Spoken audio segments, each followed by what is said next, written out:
Alors aujourd'hui, je suis journaliste, scientifique, auteur, traducteur, mais j'ai commencé mon parcours en voulant être prof de sciences. Donc j'ai fait des études de sciences, en sciences de la vie et de la Terre, et je me suis orienté vers le journalisme scientifique petit à petit, et j'étais donc très cartésien, très matérialiste à cette époque-là. Et puis, à la fin de mes études, j'ai découvert le phénomène de l'expérience de mort imminente dans un livre avec des témoignages qui m'ont bouleversé et puis des analyses aussi de chercheurs, etc. Donc ça m'a complètement vrillé l'esprit, ça m'a transformé ma vision du monde parce que en fait ça faisait écho à des choses que j'avais vécues dans l'enfance, des expériences de sortie de corps spontanées que j'avais plus ou moins occultées, des rêves lucides, je faisais beaucoup de rêves lucides.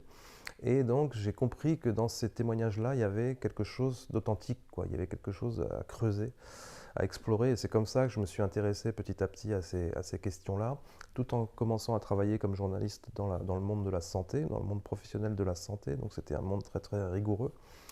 Mais c'était une bonne école pour moi, une bonne formation.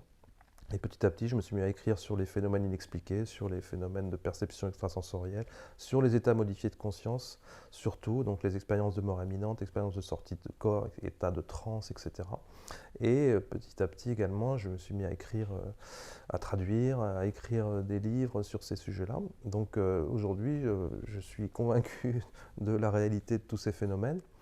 Euh, et je participe volontiers à tous les événements comme celui-ci parce que je pense que c'est important de partager les expériences, de comprendre que effectivement, c'est pas simplement des lectures, c'est pas simplement accumuler des connaissances qui amènent à partager ces valeurs-là, mais c'est aussi être capable d'intégrer ses propres expériences, de retrouver aussi ce qu'on a vécu peut-être dans l'enfance, des expériences qu'on a pu occulter, qu'on avait du mal à l'époque peut-être à interpréter, à lire.